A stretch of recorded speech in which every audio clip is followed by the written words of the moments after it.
A black Navy SEAL commander, leading an honor guard at a state funeral, has a police officer point a gun at her head.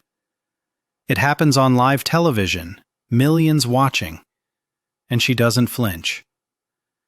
That single photograph explodes across the world, and what should have been the end of a nightmare becomes the opening shot of a war. The shooter wasn't a lone racist outburst. He's tied to a hidden network that doxes her daughter, crowdsources threats, and spreads lies to destroy her reputation. Her mother collapses. A teenage fan is hurt, and anonymous messages promise this isn't over. Federal prosecutors move fast. Arrests come, but every victory only sparks more danger. How do you protect your family and prove justice in a country where the enemy hides in uniforms? And will one woman's stand be enough to stop the next attack? The mirror reflected back a woman Adrienne Bishop barely recognized some mornings. Not because of the 48 years etched softly around her eyes, or the few strands of silver threading through her closely cropped hair, but because the uniform she wore, the crisp Navy service dress white with its perfect creases and gleaming gold buttons, represented a version of herself she'd once thought impossible. A commander, a Navy SEAL, a first. She adjusted her collar one more time, her fingers trembling just slightly. The pre-dawn silence of her temporary quarters at Fort McNair pressed against her ears like water. Outside the small window, Washington, D.C. was still sleeping, but in a few hours the city would wake to witness history. History she would make. Adrienne's gaze drifted to the photograph on the dresser. The black and white image was worn at the edges, creased from being carried in too many deployment bags, tucked into too many lockers. Her father smiled out at her from beneath his leather flight cap, his Tuskegee Airman wings pinned proudly on his chest. Even through the grain of decades-old film, his eyes sparkled with that particular brand of hope that had sustained him through a war fought for a country that didn't fully accept him. "This one's for you, Dad," she whispered, her voice catching. He'd been gone 15 years now, but she could still hear his deep Alabama drawl, still remember the weight of his hand on her shoulder the day she'd told him she wanted to try out for the SEALs. Most fathers would have laughed. Hers had simply nodded and said, "Then I guess you better be ready to work twice as hard for half the credit. But you've got Bishop blood in you. We don't quit." She hadn't quit. Not when the recruiters tried to steer her toward nursing. Not during the hell of Bud's training when instructors made it clear they expected, maybe even hoped, she'd ring the bell and drop out. Not through 2 decades of proving herself again and again, mission after mission, until even the doubters had to acknowledge her skill. And she wouldn't quit today. Today, she would stand before the National Cathedral and lead the honor guard for Senator Margaret Whitmore's state funeral. The senator who had championed military diversity when it wasn't politically convenient. The senator who had taken a personal interest in Adrienne's career, who had written recommendation letters and made phone calls and opened doors that had been quietly locked. The senator who had become something like a friend. Adrienne blinked back the sting of tears. Grief could wait. Right now, she needed to be the commander her team deserved, the leader the nation would see. She ran through her mental checklist one final time. Her shoes gleamed like black glass. Her ribbons sat in perfect alignment on her chest, each one earned in blood, sweat, and salt water. The ceremonial sword at her hip hung at exactly regulation angle. Everything was precise. Everything was perfect. Because it had to be. She was representing more than just the Navy today. She was representing every little black girl who'd ever been told the military wasn't for people like her. Every woman who'd been dismissed as too weak, too soft, too other. Every person who'd served in the shadows of history, unrecognized and unremembered. The weight of that representation settled across her shoulders like the heavy wool of her dress coat. It was a burden, yes, but it was also a privilege. Her phone buzzed. A text from Grace, her 72-year-old mother, who had flown in from Alabama yesterday. Praying for you, baby. Make us proud. You already have. Adrian smiled, some of the tension in her chest loosening. Her mother understood what today meant in ways few others could. Grace had marched with Dr. King, had faced down police dogs and fire hoses, had raised her daughter on stories of resistance and resilience. Grace knew what it cost to stand up, and what it cost not to. Another text appeared, this one from Maya. Mom, you're going to be amazing. Try not to be too perfect. Love you, Heart. Her 16-year-old daughter, equal parts pride and terror in Adrian's heart. Maya had never asked for a mother whose job took her to war zones, whose face appeared in Navy recruitment videos, whose service sometimes meant months of absence. But she'd never complained either. The kid was tougher than she looked. Adrian typed quick responses to both, then silenced her phone. Time to shift gears. Time to become Commander Bishop completely. She stood, straightening her jacket one last time. In the mirror, she no longer saw a nervous woman. She saw a leader, a warrior, a symbol of what was possible when courage met opportunity. She picked up her father's photograph, pressed her lips to the glass, then set it back down gently. "Watch over me today, Daddy," she said. "I'm going to need you up there, pulling strings." The door closed behind her with a soft click, and she stepped into the corridor where her security detail waited. Two serious-faced men in dark suits who'd been assigned to her for the duration of the funeral. The threats had been vague but persistent enough to warrant extra precautions. She was too visible now, too symbolic, and symbols made certain people angry. But fear couldn't rule her life, not today, not ever. The drive to the cathedral took them through streets that would soon be packed with mourners. Already, people were gathering behind barricades, holding signs honoring the senator. Some waved small American flags. Others held photographs of Senator Whitmore from throughout her long career. A career spent fighting for the marginalized, the overlooked, the underestimated. Adrian's throat tightened again. The senator had believed in her when belief was in short supply. Had seen her not as a diversity checkbox, but as a capable officer who happened to be breaking barriers. That kind of faith changed lives. It had certainly changed hers. The vehicle pulled through several security checkpoints before arriving at a staging area behind the cathedral. Her SEAL team was already assembled.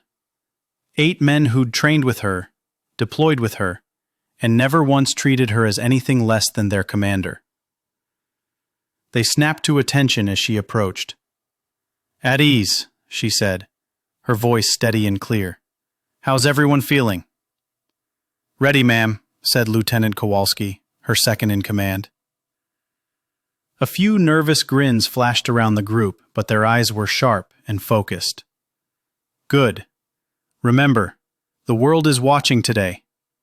We represent the best of what the Navy stands for. precision, discipline, honor.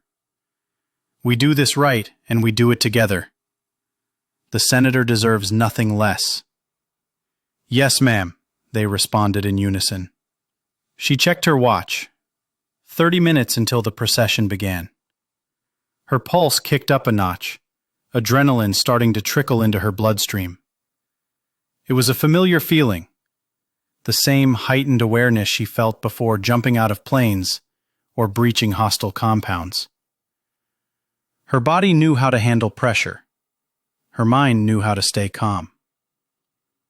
A White House liaison approached, clipboard in hand, confirming final positions and timing. The coordinated ballet of a state funeral involved dozens of moving parts. Military branches, Secret Service, D.C. Metro Police, diplomatic security. Everyone had a role. Everyone had to execute flawlessly. The minutes ticked by.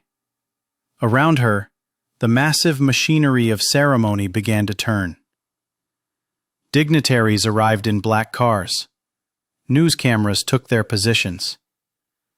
Somewhere inside the cathedral, a choir rehearsed hymns that would echo through the vaulted space. And then it was time. Her team moved into formation, their movements synchronized like a single organism. She took her position at the head of the line, her back straight, her gaze forward. Through the open doors of the staging area, she could see the sun climbing higher in a cloudless sky.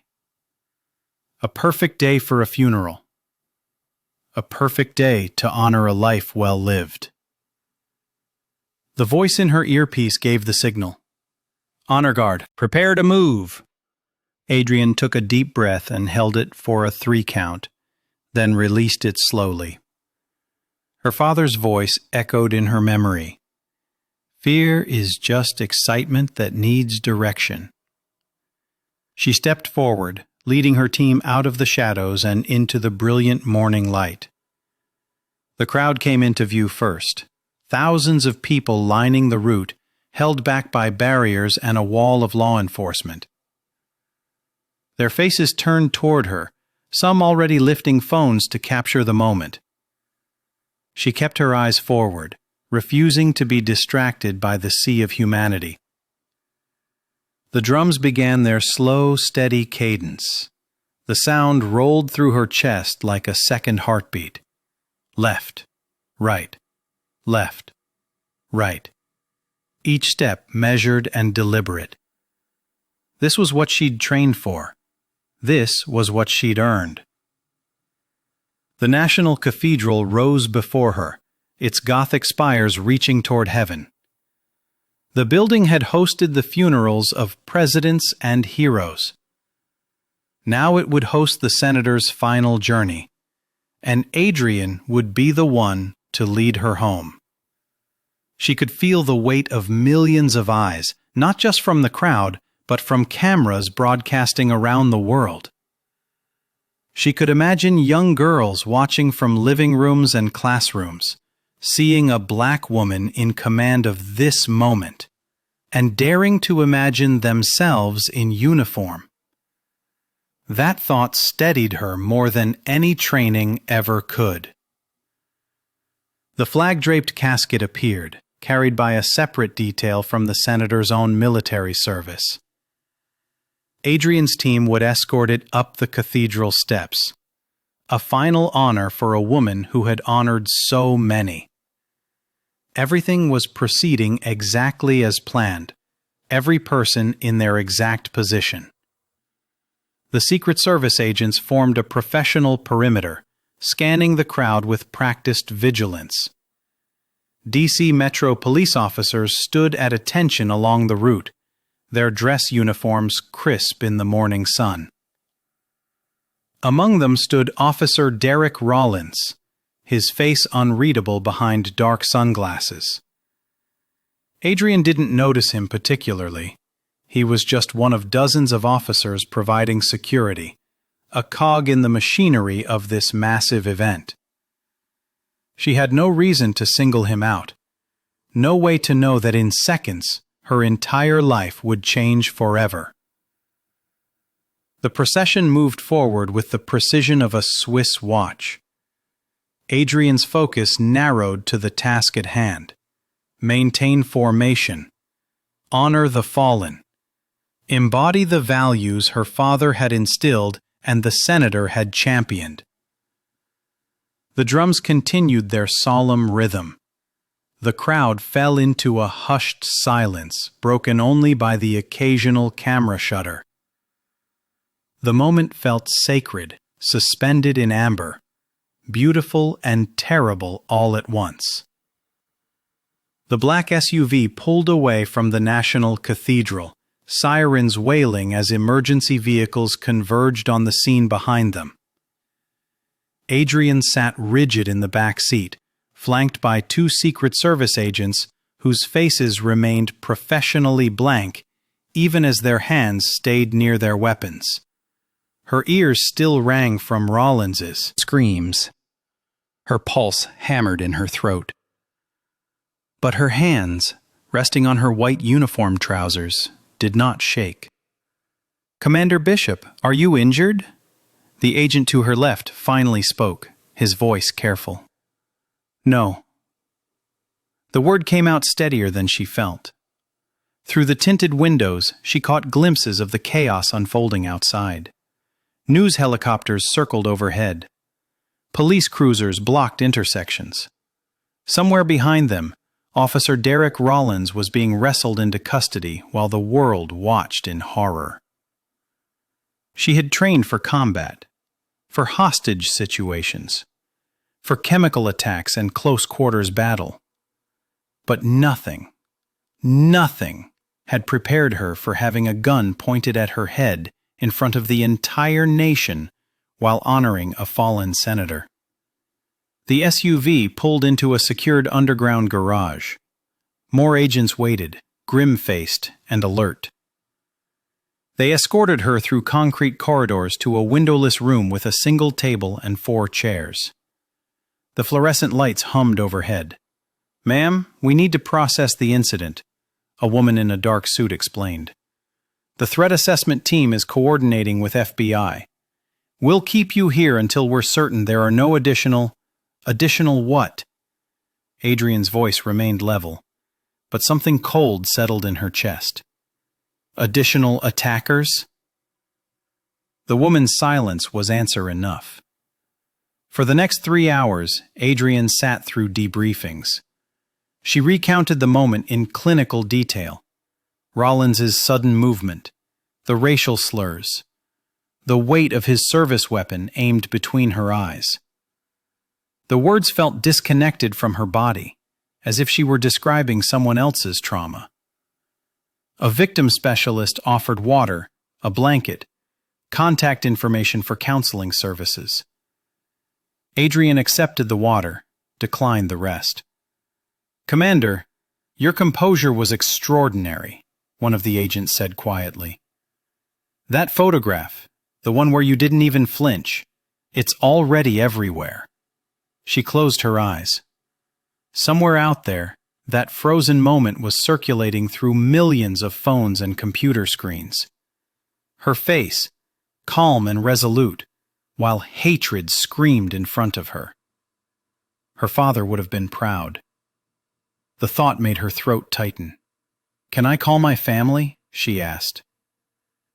They brought her a secure phone. Her hands trembled slightly as she dialed Grace's number. Her mother answered on the first ring. "Addie?" "Mama." Adrian's voice cracked just slightly. "I'm okay." Grace's sharp intake of breath carried decades of worry. "Baby, we saw it. We saw the whole thing. Maya's here with me. We've been praying since the second it happened." "Is Maya?" "She's scared, honey, but she's strong, like her mama." A pause. "Like her grandmama." Adrian pressed her palm against her forehead. "They're keeping me in a secure location. I don't know when I'll be home. You take all the time you need. We'll be right here, waiting." After she hung up, The isolation of the concrete room pressed in. She was alone with the fluorescent hum and her own racing thoughts. A soft knock interrupted the silence. A different agent entered, older, with silver threading through his dark hair. "Commander Bishop, I'm Special Agent Marcus Chen with the FBI. I'll be coordinating the investigation into Officer Rollins." Adrian stood, shaking his offered hand. Something in his manner, respectful but not pitying, made her shoulders relax a fraction. "I need you to know," Chen continued, settling into the chair across from her, "this wasn't random. We've already begun analyzing Rollins's background. There are indicators." Indicators of what? Extremist connections. Online activity. We're building the full picture now, but Commander, I want you prepared. This is going to be a federal case, maximum charges. The words should have brought relief. Instead, they opened a new well of exhaustion.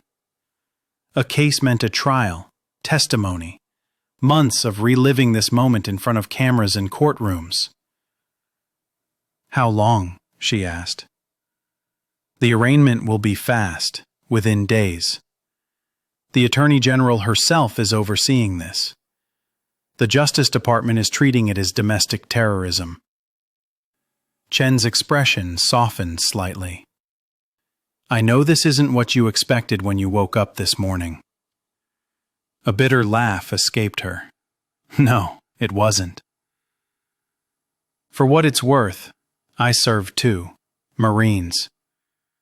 I know what it's like to wear the uniform and still have people question whether you belong." He paused. "I'm Chinese American. After 9/11, I got asked more than once if I was one of the good ones." Their eyes met. An understanding passed between them. The shared weight of serving a country that didn't always see you as fully American. "Thank you," Adrian said quietly. Chen stood. "We'll keep you informed every step of the way. And Commander, you're not alone in this." After he left, Adrian sat in the humming silence. Exhaustion pulled at her bones, but sleep felt impossible. She kept seeing Rollins's face, twisted with rage, kept hearing his words, each one designed to reduce her to nothing more than her skin color.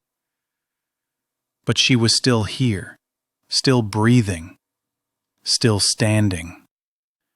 Hours later, they moved her to a furnished safe house in Arlington. The windows had bulletproof glass. 2 agents remained stationed outside. A television sat in the corner, and despite her better judgment, Adrian turned it on. Every channel carried the same story. The footage played on an endless loop. Rollins breaking formation, his weapon drawn, his mouth open in a scream of hatred. And there, at the center of it all, was her own face. Completely still, eyes forward, unflinching. The news anchors called it remarkable, heroic, a symbol of dignity in the face of bigotry. Adrian watched herself and felt only hollow. Her phone, returned to her now, though monitored, began buzzing with texts and calls.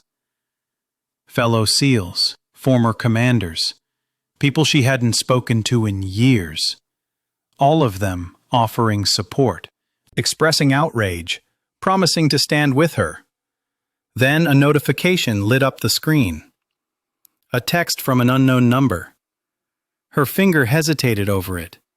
She opened the message. "We're watching. This isn't over." The phone slipped from her hand. Adrian stood, crossed to the window, and stared out at the darkening Virginia sky. Somewhere out there, Derek Rollins sat in a cell, his hatred finally having consequences. But somewhere else, other people who thought like him were watching, planning, waiting. The safe house suddenly felt very small. She picked up the phone and called Agent Chen. He answered immediately. "I just received a threatening text," she said, her voice steady despite the ice spreading through her veins. "We're tracing it now." "Commander, we anticipated this. We're increasing your security detail immediately." After they hung up, Adrian sat on the edge of the couch and finally let her head drop into her hands. Her shoulders shook with silent tears she'd been holding back since the moment Rollins's weapon had leveled at her skull. She cried for the senator whose funeral had been desecrated, for her daughter who would see that footage, for her mother whose heart would break watching it, for her father who had believed service and character would one day matter more than the color of your skin. She cried because even after 26 years of proving herself, it still wasn't enough for some people. And she cried because tomorrow she would have to be strong again, would have to stand tall and speak to the press and represent everything noble about service. But tonight, alone in a safe house with armed guards outside, Commander Adrian Bishop let herself be human. Let herself be afraid. Let herself grieve for the illusion that her uniform could protect her from the oldest American hatred. Tomorrow would come soon enough, and with it, the fight of her life. The windowless briefing room at the FBI's Washington field office felt like it was closing in on Adrian. She sat stiff-backed in a metal chair that squeaked every time she shifted. Her hands rested on the cold steel table, fingers laced together to keep them from shaking. The threatening letter lay before her in a clear plastic evidence bag. The photographs of Maya, her beautiful, innocent Maya, were spread out like a cruel deck of cards. Each image showed her daughter walking out of school, laughing with friends, completely unaware that someone had been watching, waiting. Adrian forced herself to breathe slowly, the way they'd taught her during SEAL training. In through the nose, hold, out through the mouth. But no amount of tactical breathing could erase the sick feeling in her stomach. 3 FBI agents sat across from her. 2 she didn't know, a woman with sharp features and a stocky man who kept tapping his pen against a notepad. The third was Special Agent Marcus Chen. He'd been the first to arrive at her home after she'd called the field office. In a panic, Agent Chen cleared his throat and slid a thick manila folder across the table. "Commander Bishop, what I'm about to share with you is classified at the highest levels. You'll need to sign a non-disclosure agreement." Adrian nodded. Her voice came out steadier than she felt. "Whatever it takes to protect my daughter." The female agent pushed a document toward her. Adrian signed without reading it. Her focus was singular now. Chen opened the folder. Inside were dozens of printed screenshots, surveillance photos, and what looked like pages from online forums. The text was vile. Racial slurs, violent threats, conspiracy theories about minority service members. Officer Derek Rollins wasn't acting alone, Chen said. His voice was calm, measured, professional. But Adrian caught something else beneath it. A quiet anger that matched her own. "He's part of a coordinated network. We've been tracking these groups for years, but what happened at the funeral gave us the opening we needed." He slid a photo across the table. It showed Rollins at what looked like a backyard barbecue, surrounded by other men. They were all smiling, all white. Several wore tactical gear. This was taken 4 months ago in West Virginia, Chen continued. We've identified at least 6 current or former law enforcement officers in this picture alone, 2 military veterans, and 3 civilians with extensive weapons training. Adrian's jaw tightened. They're organized. Very. The female agent spoke for the first time. Her voice was clipped, efficient. Commander, what happened at Senator Whitmore's funeral wasn't spontaneous. It was planned. Rollins volunteered for that security detail specifically because he knew you'd be there. The words hit like a physical blow. Adrian felt the room tilt slightly. She gripped the edge of the table. We've been monitoring their communications, the stocky male agent added. Encrypted messaging apps, dark web forums. They've been tracking you for weeks, maybe longer. Chen pulled out another document. This one showed a timeline with dates and locations highlighted in yellow. Here, 2 weeks before the funeral. Someone matching Rollins's description was seen outside your daughter's school. 3 weeks ago, your home address was shared in one of their private chat rooms. Adrian's breath caught. My home address.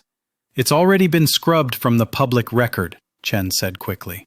We've got a protective detail on your family. Your daughter doesn't know yet. We've kept them plainclothes. But Commander, you need to understand the scope of what we're dealing with here. He stood and walked to a laptop at the end of the table. A few keystrokes later, a projection lit up the wall behind him.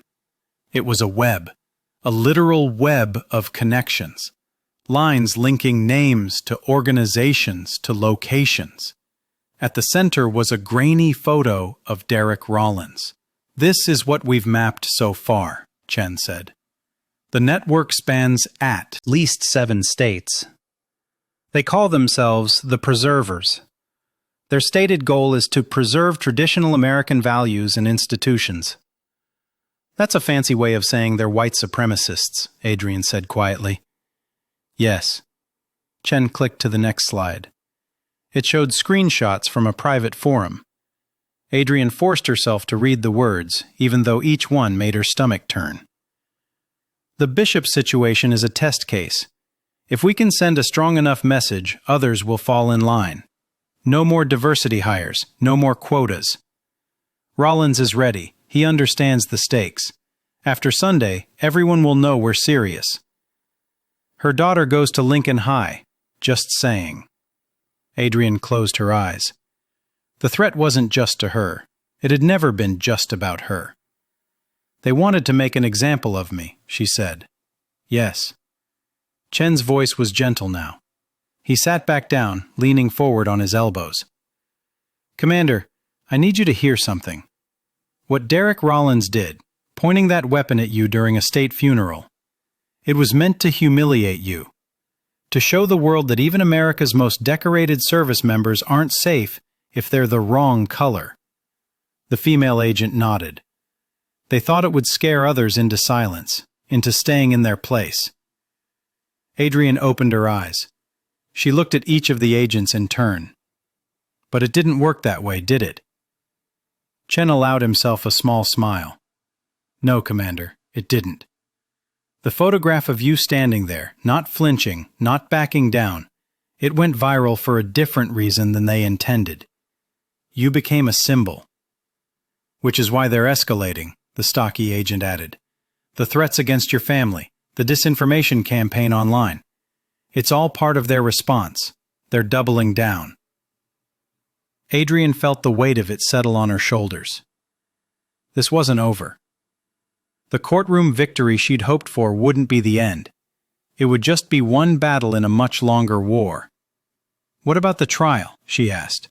Do we have enough to convict him? Oh, we have more than enough, Chen said. His voice turned harder. Rollins kept detailed records, manifestos, planning documents, communications with the network. He documented everything because he thought he was writing history. He thought he'd be a hero to these people. He's an idiot, the female agent said flatly. Despite everything, Adrian felt a flicker of grim satisfaction. Good, Then let's make sure the whole world sees exactly what kind of hero he is.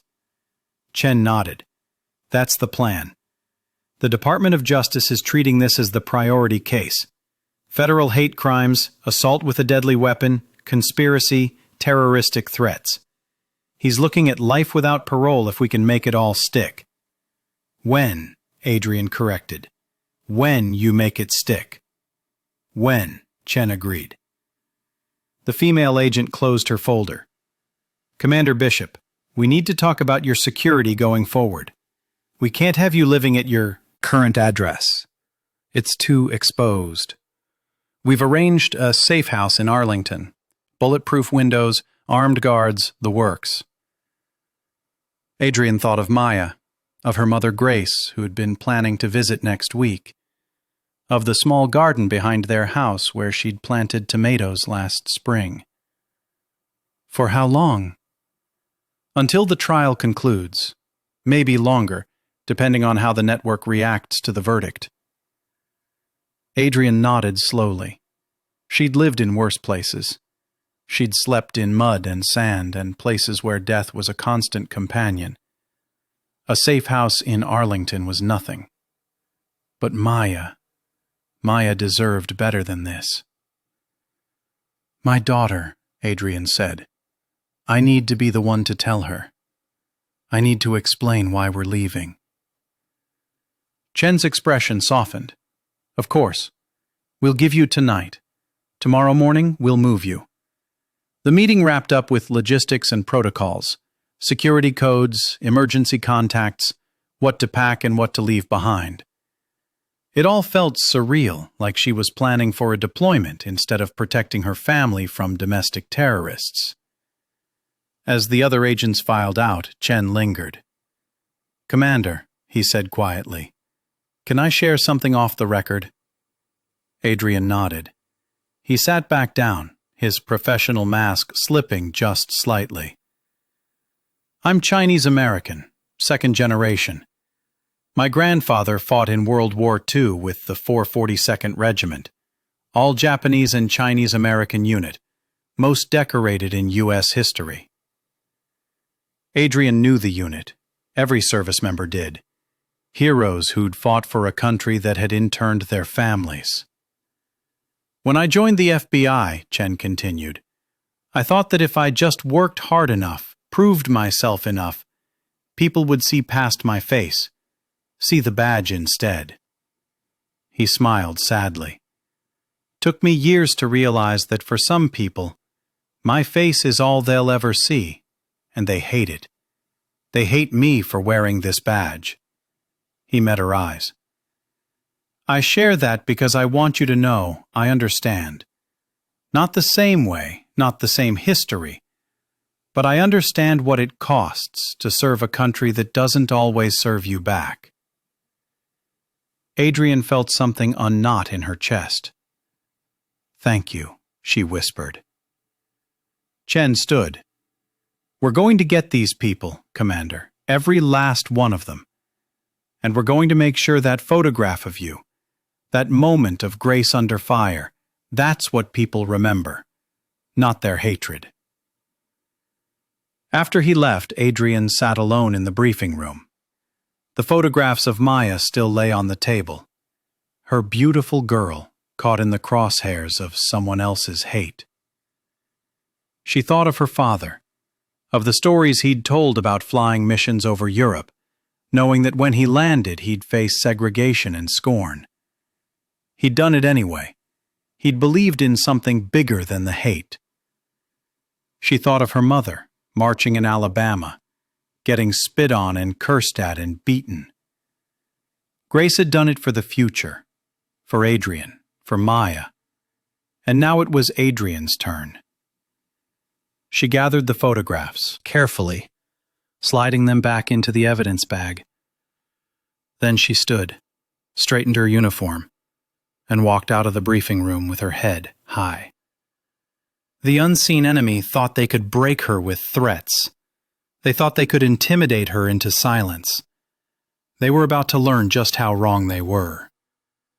The manila envelope felt heavier than it should. Adrian sat at her kitchen table, the photographs of Maya spread before her like evidence at a crime scene. Each image showed her daughter in a different moment, leaving the school building, climbing into the car, laughing with friends near the soccer field. Someone had been watching. Someone had been close. Her hands trembled as she reached for her phone. Within the hour, 2 black SUVs pulled into her driveway. FBI Special Agent Marcus Chen arrived with 3 other agents, their faces grim. They moved through her home with practiced efficiency, checking windows, scanning for devices, photographing the envelope and its contents with gloved hands. "Commander Bishop," Chen said, guiding her to the living room. "We need to talk."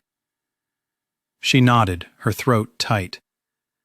The adrenaline that had sustained her through combat, through Hell Week, through standing still while a gun was pointed at her head.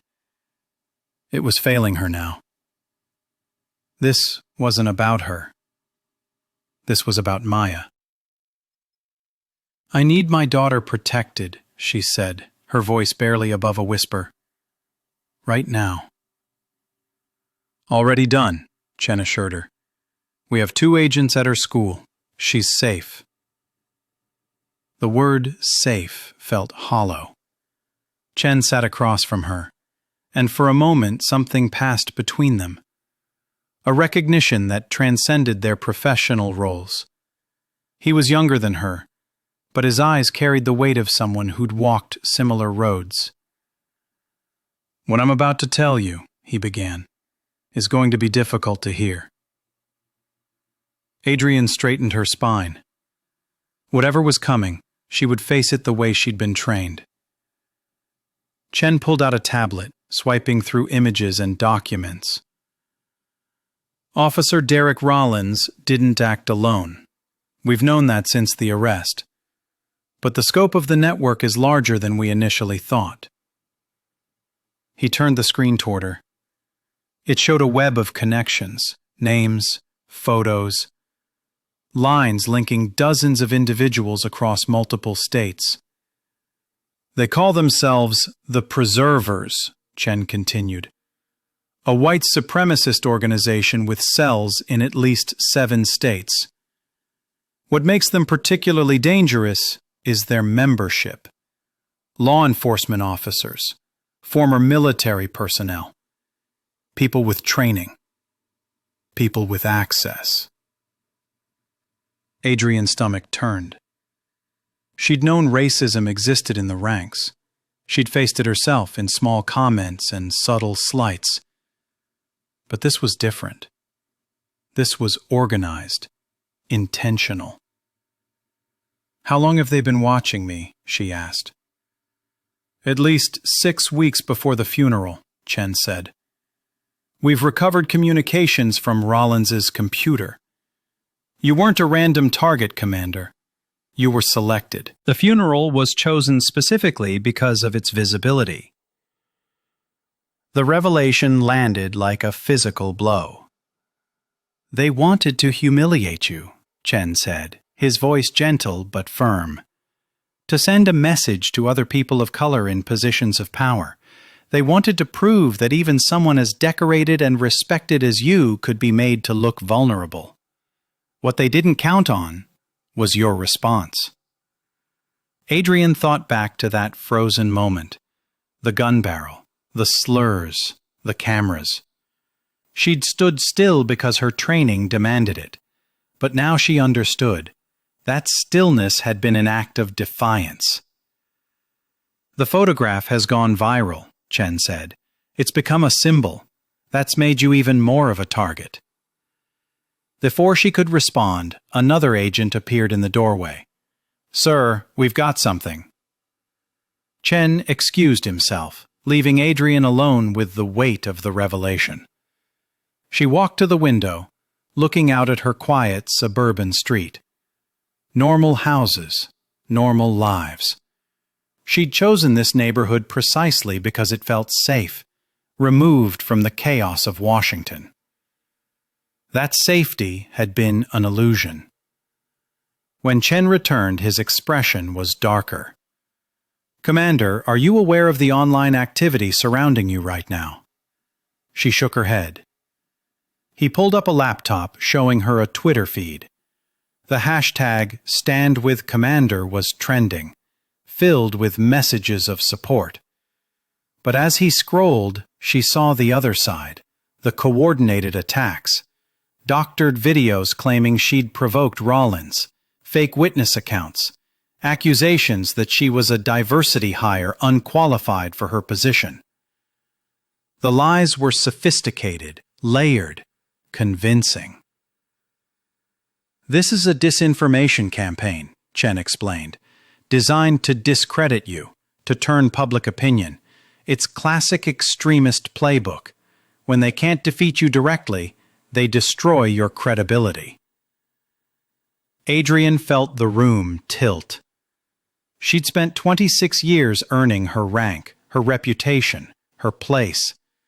Every qualification she held had been won through blood and sweat. And now, with a few keystrokes, strangers were trying to erase it all. "We're working to counter it," Chen said, "but I need you to understand what you're facing. This isn't just about Derek Rollins anymore. This is about a network that sees you as a threat to their vision of America." The words hung in the air. "What happens next?" Adrian asked. "We're building a case against the network. Federal hate crime charges, conspiracy, domestic terrorism. But it takes time, evidence, warrants." He paused. "In the meantime, we need to secure you and your family." "What does that mean?" "Relocation, protective detail, enhanced security measures." Adrian thought of Maya, of her mother, of the life they'd built here. For how long? Chen's silence was answer enough. Another agent appeared. "Sir, we've completed the sweep. The house is clean, but we recommend immediate relocation to a secure facility." Adrian felt her world narrowing. "I need to tell my daughter myself." "Of course," Chen said. "We'll arrange transport. But, Commander," he met her eyes, "there's one more thing you should know." She waited. "The network has been sharing your personal information online. Your address, your daughter's school, your mother's assisted living facility. It's called doxing. It invites action from anyone sympathetic to their cause." The final piece clicked into place. This wasn't just a threat. It was an invitation to violence. "We're removing all your information from public records," Chen continued. "But what's already out there, we can't fully control." Adrian sank into a chair. She'd faced insurgents in Afghanistan. She'd jumped from planes in the dead of night. She'd swum through freezing ocean waters carrying 60 pounds of gear. But this invisible enemy, these faceless threats, felt different, more insidious, more personal. Chen pulled up a chair beside her. "Commander, I know this is overwhelming, but I need you to know something." He hesitated, then continued. "I'm Chinese American, second generation. My grandfather fought in World War II with the 442nd Infantry Regiment. Japanese American unit, but they took Chinese recruits too. He came home to a country that still saw him as the enemy." Adrian looked at him, seeing the man behind the badge. "When I joined the FBI, I heard the comments, the jokes, the assumptions that I was only there to fill a quota." His jaw tightened. "I thought it would get better, that if I just worked hard enough, proved myself enough, it would stop mattering." "Did it?" Adrian asked. Chen's smile was sad. "Some days. But then something like this happens and you remember. For some people, you'll never be enough. Not because of who you are, but because of what you represent. A future they don't want to see. The shared understanding passed between them again, unspoken but profound. "So what do we do?" Adrian asked. "We fight," Chen said simply. "Not with their weapons, not with hate, but with the law, with evidence, with the truth." He stood. "And we make sure people like you and me keep standing. Because every day we're here, doing our jobs, living our lives, that's the real threat to people like Rollins." Adrian felt something shift inside her. The fear didn't disappear, but it transformed into something harder, more focused. "Tell me what you need from me," she said. Over the next hour, Chen outlined the plan. Adrian would move with Maya and Grace to a secure facility in Arlington, a nondescript building with bulletproof glass and 24-hour security. Agents would monitor all communications. Maya's school would be notified of the threat, with plainclothes officers assigned to the campus. Grace's assisted living facility would receive similar protection.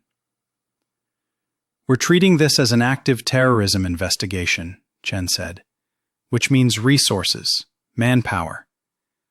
This network picked the wrong target." As the agents prepared for the move, Adrian called Maya. Her daughter's voice cracked with fear when she heard the news. "Mom, what's happening?" "Baby, listen to me," Adrian said, forcing calm into her voice. "You're safe. I need you to stay with the agents at school until I get there. We're going to be okay." "They're talking about you at school," Maya said. "The videos. People are saying terrible things." Adrian closed her eyes. "I know, sweetheart, but none of it's true. You know who I am. You know what I've done. Don't let strangers define your mother." "I'm scared." "I know. I am too. But we're bishops. We don't run from hard things. We face them." After she hung up, Adrian stood in her living room, looking at the life she'd built. Family photos on the mantel, Maya's soccer trophies, her father's military portrait. Evidence of normalcy, of achievement, of love. All of it now overshadowed by an invisible threat. Chen appeared beside her. "We need to move." She nodded, gathering a few essentials. As she packed, her phone buzzed. A text from an unknown number. "We're watching. This isn't over." Her blood ran cold. She showed it to Chen immediately. "We'll trace it," he said, his expression hardening. "Add it to the evidence." But as Adrian climbed into the waiting SUV, the words echoed in her mind. "This isn't over." The trial hadn't even begun, and already the battle felt endless. The motorcade pulled away from her house, agents in the lead and rear vehicles. Through the tinted windows, she watched her neighborhood disappear.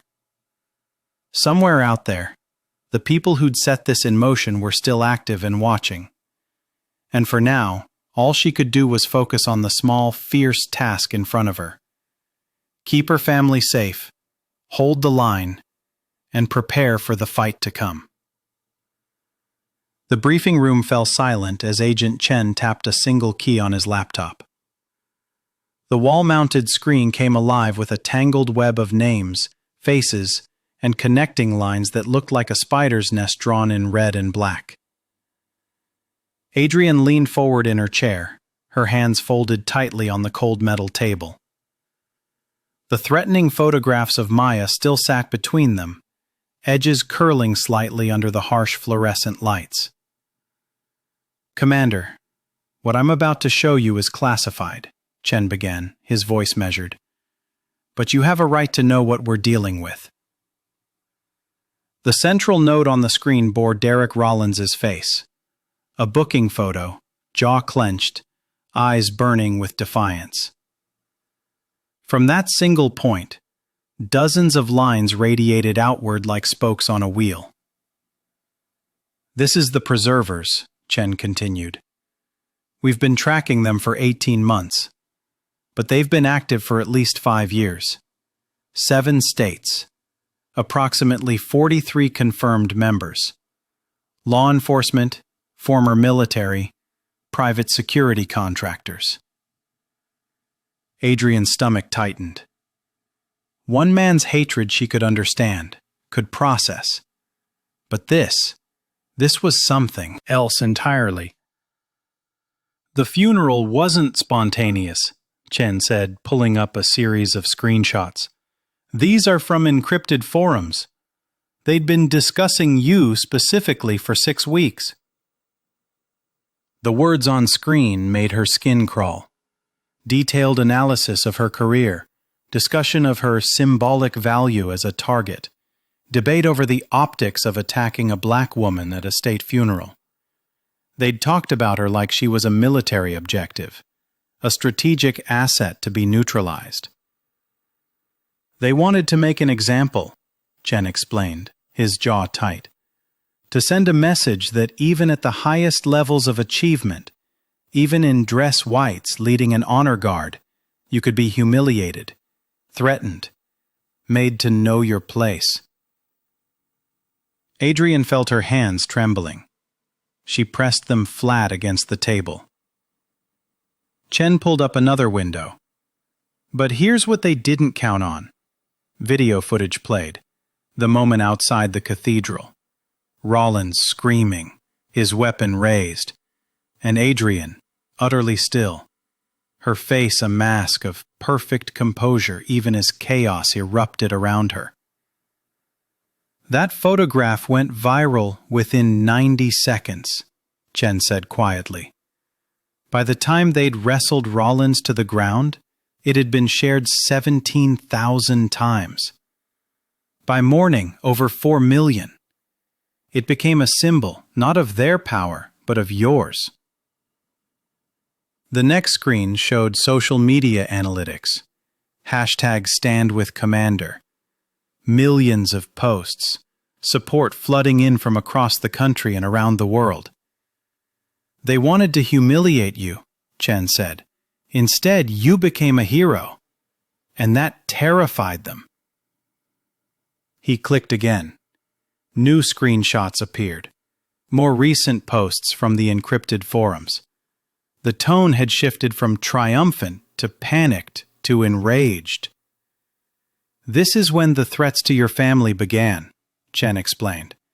"They need to reassert control, to make you afraid, to silence you before you become too powerful a counter-narrative." A new set of images populated the screen. Social media posts, YouTube videos, blog entries, all recent, all spreading the same lies.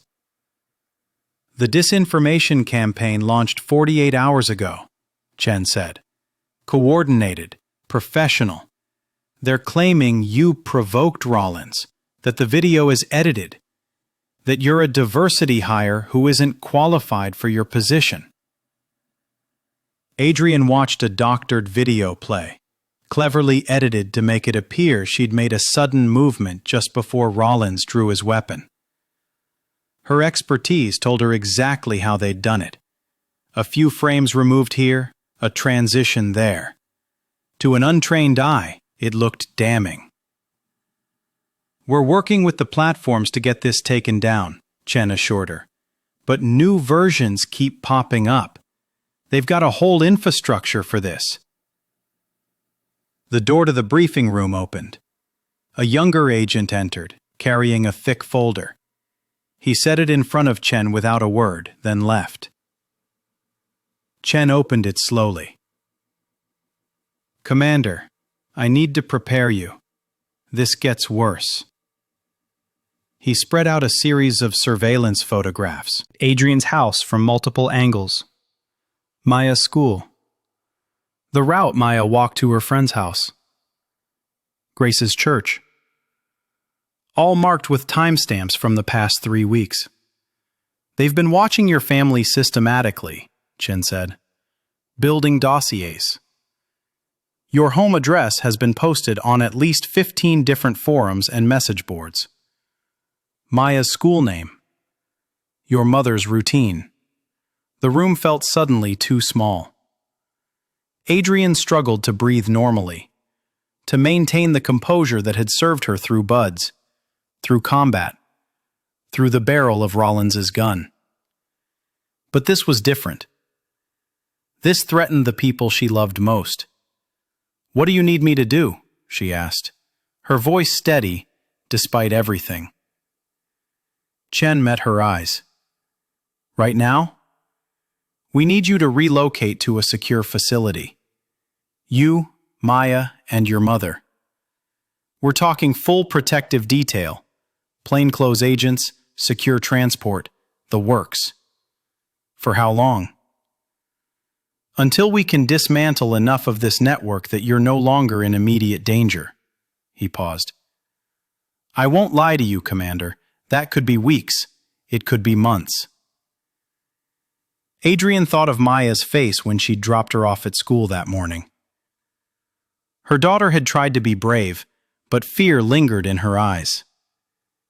And Grace, her mother had lived through the civil rights movement, had faced police dogs and fire hoses. Now, in her 70s, she was being threatened because her daughter dared to serve. "I need to tell them myself," Adrian said. "Maya and my mother.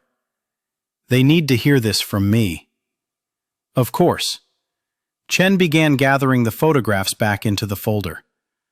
"We can have agents escort you home. You'll pack what you need, and we'll move you tonight." A soft knock interrupted them.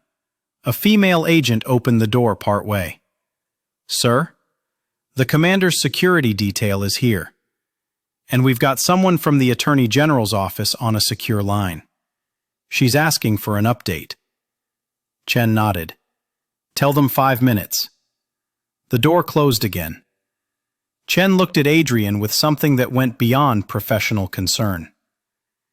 It was the look of one person of color to another, both of whom had worn the uniform, both of whom understood in their bones what it meant to serve a country that didn't always serve them back. "Commander Bishop," he said quietly, "I'm Chinese American, 2nd generation. My grandfather was interned during World War II, rounded up and put in a camp, while his brothers fought for this country in Europe." Adrian listened, recognizing the gift he was offering. Vulnerability, shared history, solidarity. "I joined the FBI because I believed the system could work," Chen continued, "that it could be better. Some days I still believe that. Other days," he gestured at the screen, at the web of hatred and conspiracy. "Other days it's hard." "Why do you keep going?" Adrian asked. Chen was quiet for a moment. "Because if people like us don't fight to make it better, who will? If we walk away, they win." The words settled over her like a mantle, heavy but familiar. It was the same conviction that had driven her father into the cockpit of a P-51 Mustang, the same fire that had sent Grace marching through Selma. "My daughter wants to quit school," Adrian said softly. "Go somewhere safe, somewhere quiet. She's 16 and she's terrified." "That's their goal," Chen replied. "Terror, silence, making the cost of visibility so high that you disappear." Adrian stood, squaring her shoulders. "Then they've miscalculated." Chen rose as well, extending his hand. "We're going to get through this, Commander. I promise you, we're going to dismantle this network piece by piece. But I need you to trust me. Trust the process." She shook his hand firmly. "I trust you, Agent Chen." Now let's go tell my family that our lives are about to change." The drive home was surreal. 2 black SUVs, one in front and one behind, bracketing her sedan. Adrian watched familiar streets roll by. The coffee shop where she'd celebrated Maya's 16th birthday. The park where she'd taught her daughter to ride a bike. The quiet neighborhood where she'd hoped to find peace after decades of service. She pulled into her driveway as the sun began its descent, painting the sky in shades of amber and rose. The agents parked at the curb, maintaining a visible but respectful distance. Inside, Maya sat at the kitchen table, math homework spread before her. Grace stood at the stove, stirring something that smelled of ginger and warmth. Both looked up as Adrian entered. Both saw her face. And both knew immediately that something was wrong. "Sit down," Adrian said gently. "We need to talk." She told them everything. The network, the surveillance, the threats, the need to relocate to a secure facility, possibly for months. She watched Maya's eyes fill with tears, watched her mother's jaw set in a way that reminded her so much of her father.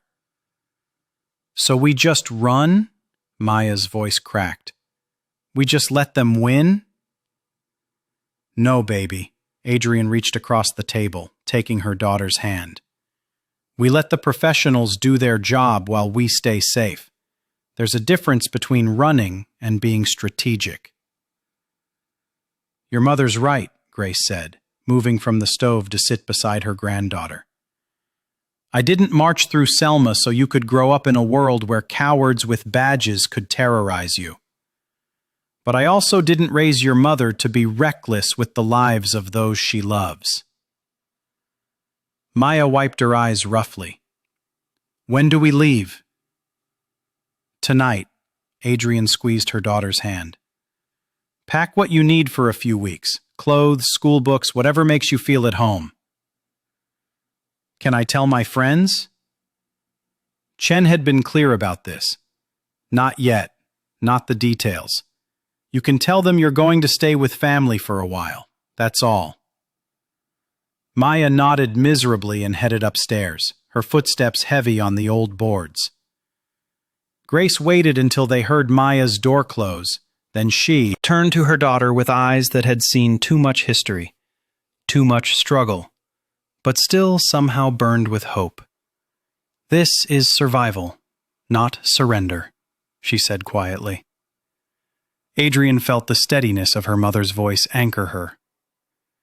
The agents began to move through the house with practiced efficiency, one at the front door, another in the kitchen, a third waiting by the garage with duffel bags and a manifest.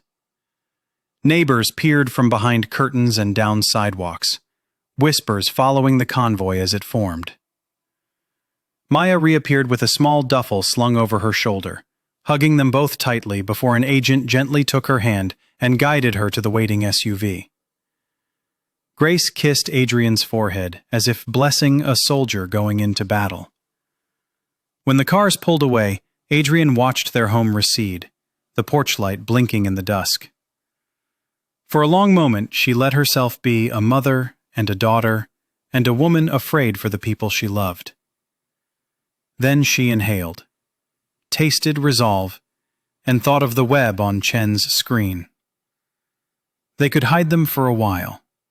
They could protect their comings and goings, sanitize their online footprints, live under the careful geometry of surveillance and safe houses.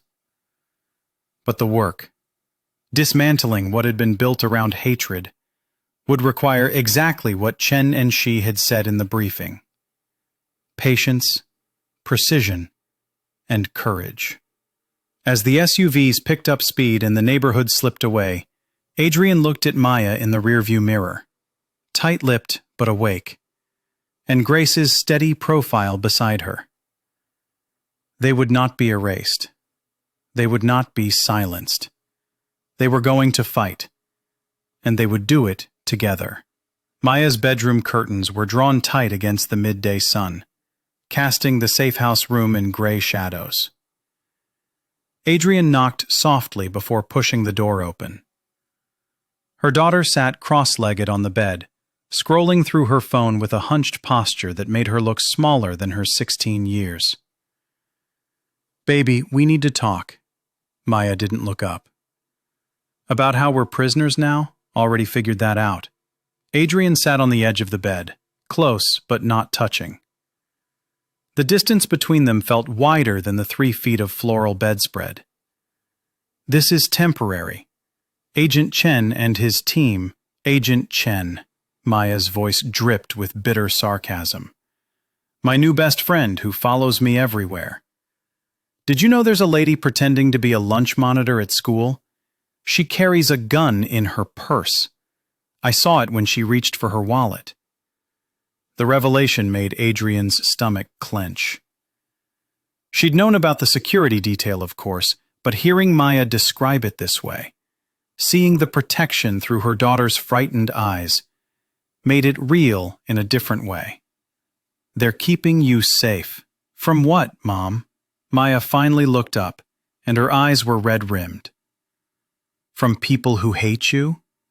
People I never did anything to except exist?" The words landed like a physical blow. Adrian reached for it, her daughter's hand, but Maya pulled away. "You don't understand what it's like at school," Maya continued, her voice breaking. "Everyone saw the video. Everyone. And now half the kids treat me like I'm made of glass, and the other half—" She stopped, pressing her lips together. "The other half what?" "Nothing." "Maya," her daughter's face crumpled, "they say things. In the hallways, in the bathroom. They whisper that you deserved it. That you're just a diversity hire who got famous for nothing. And I can't even defend you properly because I don't know what's true anymore." The confession hung in the air between them. Adrian felt her heart crack open. 26 years of service, combat deployments, commendations and awards, all of it meaningless in the face of her daughter's doubt. "Do you want to know what's true?" Adrian's voice came out steady despite the storm inside her. Maya nodded, wiping her eyes with the back of her hand. "The truth is that I worked harder than almost anyone I've ever met. I ran faster, swam longer, carried heavier loads. I did it because I had to prove myself every single day, in ways other people never had to." She paused, searching for the right words. "But the other truth, the one those kids whispering in hallways don't understand, is that diversity isn't a shortcut. It's a barrier you have to be twice as good to overcome." "Then why do it?" Maya's question was almost a whisper. "Why put yourself through that? Why put us through this?" Adrian thought of her father in his flight jacket, her mother linking arms with strangers at a march in Selma. Grace's words about creating futures for people who don't exist yet. But Maya didn't need a history lesson. She needed her mother. "Because someone had to be first," Adrian said simply. "And maybe if I survived being first, the next woman, the next black woman, wouldn't have to be as strong. Maybe she could just be herself." Maya was quiet for a long moment. When she spoke again, her voice was smaller. "I'm scared, Mom." "I know, baby. I am too." "You?" Maya looked genuinely surprised. "But you didn't even flinch when that man pointed a gun at your head." Adrian shook her head. "That's training. It shuts down fear in the moment so you can survive. But afterward," she swallowed hard, "afterward I shook so badly I could barely stand. And now, knowing they took pictures of you, that they know where you go to school, that terrifies me more than any weapon ever could." Maya finally let her mother take her hand. Her fingers were cold. "What if they hurt you?" Maya asked. Or Grandma? What if trying to be brave gets someone killed? It was the question Adrian had been asking herself since finding those photographs. What if her visibility, her refusal to shrink, cost her the people she loved most? I don't have a good answer for that, Adrian admitted. But I know that hiding doesn't guarantee safety either. These people, they hate what I represent. They'd hate it whether I fought back or stayed silent. So we're stuck. We're choosing, Adrian corrected gently. There's a difference. We get to decide what our fear makes us do. Maya pulled her hand back, but not unkindly. She picked at a loose thread on the bedspread. Grandma called me this morning. She said she's coming to stay with us. She did? Adrian hadn't known. Grace's heart attack had been mild, thank God, but the doctors wanted her resting, not traveling to safe houses. She said, Maya smiled despite herself. She said the Bishop women don't run. We reload. Whatever that means. Adrian felt warmth spread through her chest. That was pure Grace, stubborn and fierce and impossible to keep down. It means your grandmother is going to drive Agent Chen crazy. Good. Maya's smile faded. Mom, I don't want to leave my school. I know it's not safe, but all my friends are there, and junior year is important for college, and I finally made the soccer team. Hey. Adrian waited until Maya looked at her. We're going to figure this out. Agent Chen says the investigation is moving fast. They've already identified most of the network members. This won't be forever. But what about Grandma? Is she really okay? The shift from teenage defiance to childlike worry made Adrian's throat tight. She's tough, tougher than both of us combined. The doctors say she'll make a full recovery if she takes it easy. Which she won't. Which she absolutely won't, Adrian agreed. Maya was quiet again, thinking. When she spoke, her voice was uncertain, but trying to be brave. If Grandma can survive getting beaten while she was pregnant with you, and you can survive that man at the funeral, I guess I can survive some mean kids and a fake lunch monitor. Adrian pulled her daughter into a hug, and this time Maya didn't resist. She buried her face in Adrian's shoulder the way she used to when she was small and the world was simpler. You're the strongest person I know, Adrian whispered into her daughter's hair. Stronger than me, stronger than your grandma. You know why? Maya shook her head against her shoulder. Because you're honest about being scared. That's the hardest kind of brave there is. They stayed like that for a long moment, mother and daughter, holding each other in a borrowed bedroom in a safe house neither of them wanted. Outside, Adrian could hear the low murmur of Agent Chen on the phone, coordinating security details and evidence collection. The machinery of justice grinding forward.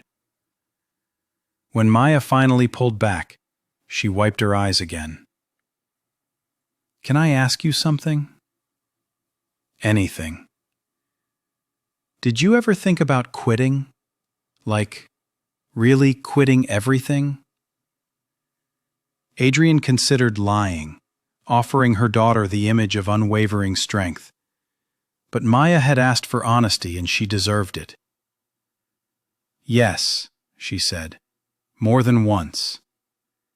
There were nights in training when I thought I couldn't take one more day of people doubting me, testing me, waiting for me to fail.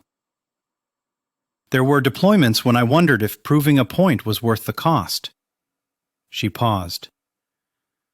And there are moments now when I think about what would happen if I just resigned, disappeared. Let someone else carry this weight. Why don't you? Because... Adrian stopped, searching for words that would make sense to a 16-year-old whose childhood had been stolen by her mother's choices. Because every time I think about quitting, I remember that little girl I used to be in Alabama. The one who didn't think women could be SEALs because she'd never seen one. And I think about all the girls who might be watching now, deciding what they believe about themselves based on what they see me do. Maya nodded slowly. Like that girl who got hurt in the bombing. Like Jasmine, yes. And like you. I'm not going to be a SEAL, Mom. I know. But you're going to be something. And someday you might face people who say you can't, or you shouldn't, or you're only there because of some quota. Adrian held her daughter's gaze. When that happens, I want you to remember that your mother didn't back down. Not because she wasn't afraid, but because the mission was bigger than the fear. Maya was quiet for a long time. Finally, she sighed, a sound that seemed too old for her years. Okay. Okay? Okay, I'll try. I'll go to school with the fake lunch monitor and pretend everything's normal. And I won't drop out or run away or do anything stupid. She met her mother's eyes. But you have to promise me something. What? Promise me you'll stay safe. That you won't do anything crazy trying to prove a point. That you'll come home. Adrian felt tears prick her eyes. The promise was impossible. She couldn't guarantee her own safety any more than she could control the hatred of strangers. But she could promise to try. I promise I will do everything in my power to come home to you, she said carefully. Every single day. Maya studied her face, looking for the lie. Whatever she saw must have satisfied her because she nodded. Okay, that's enough. Adrian stood, smoothing her uniform pants. Agent Chen is ordering dinner. He said he'd get that Thai food you like from the place in Georgetown. The one with the good pad Thai? That's the one. Maya managed a small smile. Okay, but I get spring rolls too. Deal. As Adrian moved toward the door, Maya called after her. Mom? She turned back. Maya's voice was small. Be careful, okay? Adrian crossed the room, kissed her daughter's forehead, and smiled despite herself. Always. She stepped into the hallway and closed the door softly behind her, the lock clicking into place. And for the moment that small sound felt like the most ordinary, important promise of all. The late afternoon sunlight filtered through the hospital blinds, casting thin stripes of gold across Grace's hospital bed. Adrian sat in the stiff visitor's chair, her hands wrapped around a lukewarm cup of coffee she hadn't touched in an hour. The rhythmic beep of the heart monitor had become a metronome for her spiraling thoughts. Each tone a reminder of how close she'd come to losing her mother. Grace's eyes had been closed for the past 20 minutes, her chest rising and falling in shallow, measured breaths. The doctors said she was stable now, out of immediate danger. But the word stable felt like sand slipping through Adrian's fingers. Nothing about their lives was stable. Not anymore.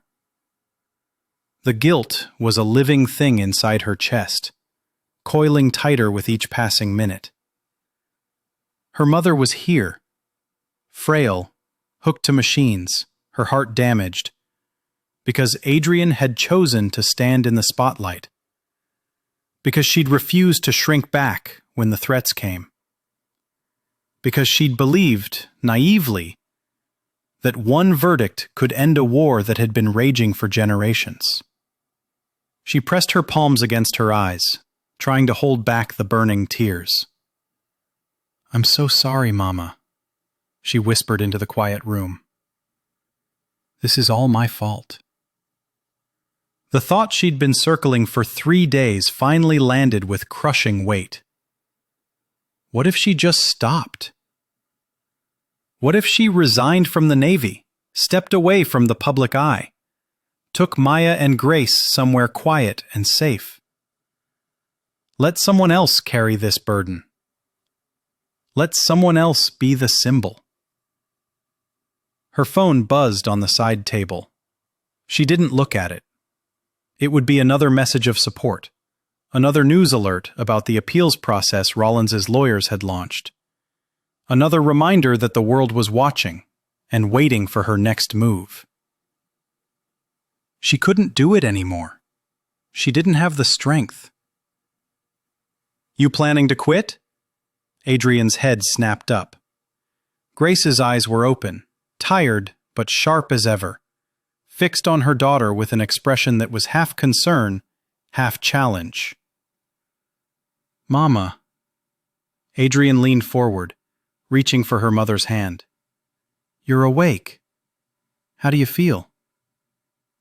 "Like I got hit by a truck carrying a load of karma." Grace's voice was rough, barely above a whisper, but there was a spark of her usual fire beneath the fatigue. "But I asked you a question, baby. You thinking about quitting?" Adrian looked down at their joined hands. Her mother's skin was paper thin, the veins visible beneath. When had she gotten so fragile? "I can't keep doing this to you," Adrian said. "To Maya. That little girl in the other hospital got hurt because of me. You're in here because of me. How many more people have to suffer before I—" "Before you what?" Grace interrupted, her grip tightening with surprising strength. "Before you make it easier for them? Before you prove them right? Before you tell every little black girl watching that the price of excellence is too high? Mama, you had a heart attack, and I survived it." Grace shifted slightly, wincing. "Pull me up a bit, would you?" Adrian adjusted the bed controls carefully, raising her mother to a more upright position. Grace took a slow breath, her eyes never leaving her daughter's face. "There's something I never told you," Grace said, "about Selma." "Mama, you don't have to." "Hush. I need to say this." Grace paused, gathering her strength. March 7th, 1965. Bloody Sunday. I was there on that bridge, when the troopers came at us with their clubs and their tear gas. You know that part. I told you that story 100 times. Adrian nodded.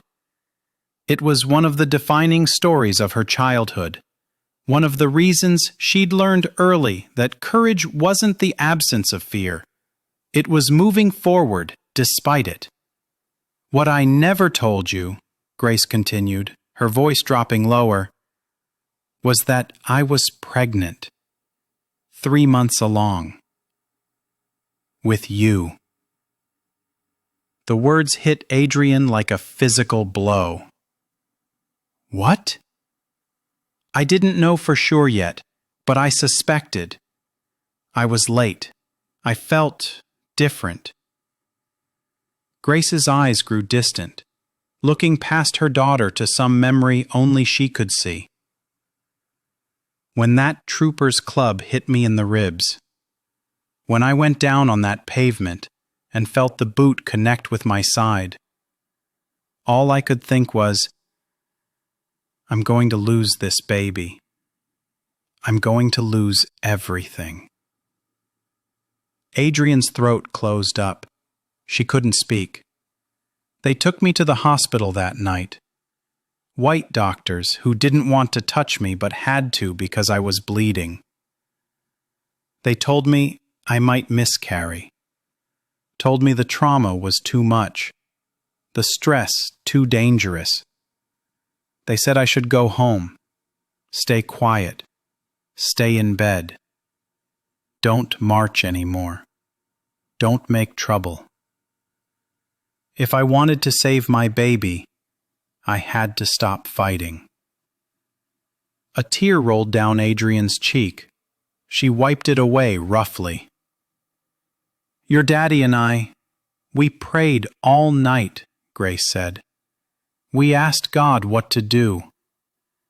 And you know what answer we got? She squeezed Adrian's hand.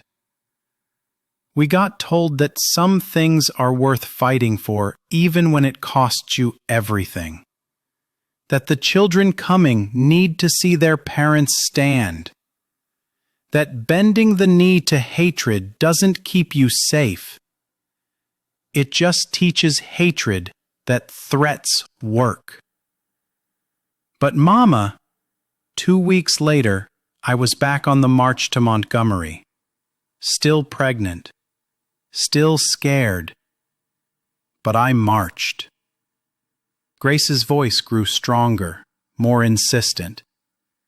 You want to know why? Because if I had stayed home, if I had let fear win, what would I have taught you? What kind of world would I have brought you into? One where your mama was too afraid to fight for your future. Adrian pressed her mother's hand to her cheek, unable to hold back the tears now. Baby, listen to me. Grace reached up with her other hand, cupping her daughter's face. You think this is your fault? You think you caused this by standing up? No. This is their fault. The people who hate. The people who can't stand seeing a black woman in uniform with authority and excellence. You didn't put me in this hospital bed. Hatred did. Racism did. Fear of change did. I'm so tired, Mama. I know you are. I know. Grace's thumb brushed away Adrian's tears. But you don't get to quit. Not because I said so, but because there's a 14-year-old girl in another room in this hospital who got hurt because she wanted to meet her hero. There's your daughter at home who's watching to see if her mama backs down or stands tall. There's a million little girls you'll never meet who are watching to see if excellence matters more than skin color. What if I can't do it? Adrian whispered. What if I'm not strong enough? You already did it. You stood there with a gun pointed at your head and you didn't flinch. You got back up after they tried to destroy you. You testified in that courtroom and spoke truth with a power that made grown men cry. Grace pulled her daughter closer. And you know what else? You're not doing it alone. You got me. You got Maya. You got that Marine colonel who's fiercer than a junkyard dog. You got that FBI agent who's taking these people down one by one. You got a whole nation of people who finally see what your daddy always knew. That you are exactly where you're supposed to be. Adrian closed her eyes, letting her mother's words wash over her like water on parched ground. The guilt was still there, heavy and real. But something else was growing alongside it, something harder, something that felt like bedrock beneath shifting sand. If I had stayed silent, Grace said, her voice barely audible now, you wouldn't be here. And if you stay silent now, who won't exist in the future? What little girl won't become a commander because she never saw you stand? The question hung in the air between them, profound and unanswerable and absolutely clear. Adrian opened her eyes and looked at her mother. This woman who had faced down batons and tear gas while carrying her, who had chosen to march pregnant because the future mattered more than fear, who was lying in a hospital bed and still fighting. "This isn't about one verdict, is it?" Adrian said slowly. "It never was." "No, baby. It's about a relay race. Your daddy ran his leg. I ran mine. Now it's your turn. And one day, Maya will run hers." Grace's eyes were growing heavy again, exhaustion pulling at her. "You don't have to win it all at once. You just have to keep running. Keep passing the baton." Adrian felt something shift inside her, like a bone setting back into place after a dislocation. The despair was still there, and the fear, and the exhaustion. But beneath it all was something older and deeper. The legacy of her father in his flight suit, her mother on that bridge. Every person who had stood and suffered and kept standing so that she could exist. "I'm not quitting," she said. And the words felt like a vow. "I know you're not." Grace's eyes closed, a small smile on her lips. "You're a bishop. We don't quit. We just get back up and march." Adrian sat with her mother as Grace drifted back to sleep, the steady beep of the monitor now sounding less like a warning and more like a heartbeat, persistent, steady, refusing to stop. Her phone buzzed again. This time she looked. It was Agent Chen. "Updates on network takedown. Good news. Call when you can." Below that, a text from Patricia Sullivan. "Heard about your mama. She's tough as nails. So are you. Let me know what you need." And from Maya. "Grandma okay? I love you, Mom. We're going to be all right." Adrian looked at the messages, then at her mother's sleeping form, then out the window at the late afternoon light painting the city in shades of amber and rose. She thought about Jasmine in another room, still planning to join the Navy despite her injuries. She thought about Maya, finding her own courage amid fear. She thought about her father's photograph on her dresser at home, his smile captured in time, his legacy carried forward. The mission wasn't over. She would keep going, for her mother, for her daughter, and for every girl who needed to see that someone would keep running the race. The morning sunlight filtered through the hospital blinds, casting pale stripes across Grace's face. Adrian sat beside her mother's bed, her hands clasped so tightly her knuckles had gone white. The steady beep of the heart monitor counted each precious second, a rhythm that had become both comfort and torment over the past 3 days.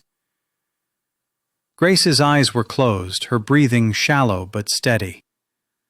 The doctors said she was stable now, out of immediate danger, but the word stable felt hollow when Adrian knew what had put her mother here in the first place.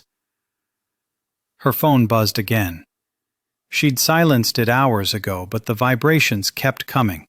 Messages from Agent Chen, from Patricia, from Maya. She couldn't bring herself to look at any of them. Not when her mother lay here, frail and wounded. Because Adrian had chosen to be visible. Because she'd chosen to fight. "You should rest, baby." Adrian's head snapped up. Grace's eyes were barely open, just thin crescents of awareness. but there was a familiar spark there. "Mama." Adrian leaned forward, careful not to jostle the IV lines. "Don't try to talk. You need to conserve your strength." "Nonsense." Grace's voice was rough, like sandpaper on wood, but underneath it ran that old Alabama steel. "I've been lying here for 3 days. If I conserve any more strength, I'll have enough to lift a car." Despite everything, Adrian felt a smile tug at her lips. The doctors said I'll be fine." Grace shifted slightly, wincing. "And I will be. But I won't be fine if I don't say what needs saying." Adrian's smile faded. She looked down at their joined hands, her own dark and strong, her mother's lighter and fragile. "Mama, I'm so sorry. This is my fault. If I hadn't—" "Stop!" The single word carried the weight of command. Grace's grip tightened. "Don't you dare apologize for standing up." "But you're here because of me. Because I couldn't just keep quiet. Because I had to. Listen to me." Grace's eyes were fully open now, burning with an intensity that seemed impossible for someone hooked up to a forest of medical equipment. "I need to tell you something I never told you before." Adrian fell silent, watching her mother gather her strength. "When I was marching in Selma," Grace began, her voice gaining steadiness as she spoke. "It was 1965. I was 22 years old, and I was 3 months pregnant with you." Adrian's breath caught. "What?" "I didn't know it then. Didn't have any idea." Grace's gaze drifted toward the window, toward some distant memory only she could see. "We'd been walking for hours when the state troopers came. They had their billy clubs and their tear gas, and they told us to turn back. We didn't. The heart monitor's beeping seemed to slow. Or perhaps that was just Adrian's perception, as the world narrowed to her mother's words. "They beat us," Grace continued, her voice steady, despite the horror of the memory. "Beat us bad. I took a club to my back, another to my ribs. I remember hitting the ground, tasting blood, hearing people screaming all around me. I remember thinking I might die right there on that bridge." Adrian felt tears streaming down her face, but she didn't wipe them away. "When I got to the hospital, that's when I found out about you. The doctors ran tests, did their examinations. They told me I was lucky to be alive, but the baby—" Grace's voice wavered for the first time. "They said the baby might not make it. All that trauma, all that stress. They said I should prepare myself for a miscarriage." "Mama!" "They told me to go home," Grace said, her eyes finding Adrian's again. "To stay quiet, to rest, to stop marching, stop protesting, stop making trouble. They said if I kept fighting, I'd lose you for certain." Adrian couldn't breathe, couldn't think. All she could do was hold her mother's hand and listen. "But I knew something they didn't." Grace's voice grew stronger, more certain. "I knew that if I stayed silent, if I let fear win, then even if you were born, what kind of world would you be born into? What kind of example would I be setting?" Grace pulled Adrian closer, and despite the tubes and wires, despite the weakness in her body, there was nothing weak about her presence. "So I kept marching," she said. "I kept fighting. Not because I didn't love you, because I loved you more than my own life. I fought so that when you came into this world, it would be a little bit better than the one I'd been born into." Adrian's tears were falling freely now, dropping onto the white hospital sheets like rain. "And here's what I need you to understand, baby." Grace's hand trembled as she reached up to touch Adrian's face. "You didn't cause my heart attack. Hatred did. Evil did. The same evil I fought on that bridge in Selma. The same evil your father fought in the skies over Europe. The same evil that's been trying to break our family for generations. But you're hurt because of me," Adrian whispered. "Jasmine is hurt because of me. People could have died." "People could have died if you did nothing too," Grace interrupted. "How many black children would never dream of being a SEAL because they never saw you stand at that funeral? How many would accept hatred as normal because they never saw justice served?" She pulled Adrian's face down until their foreheads touched, the gesture achingly familiar from Adrian's childhood. "This isn't your fault, baby. This is your calling. Your father knew it, I know it, and deep down, you know it too." Adrian closed her eyes, breathing in the scent of hospital antiseptic and her mother's familiar lavender lotion that Maya must have brought from home. "I'm so tired, Mama," she admitted, the words tearing from somewhere deep inside.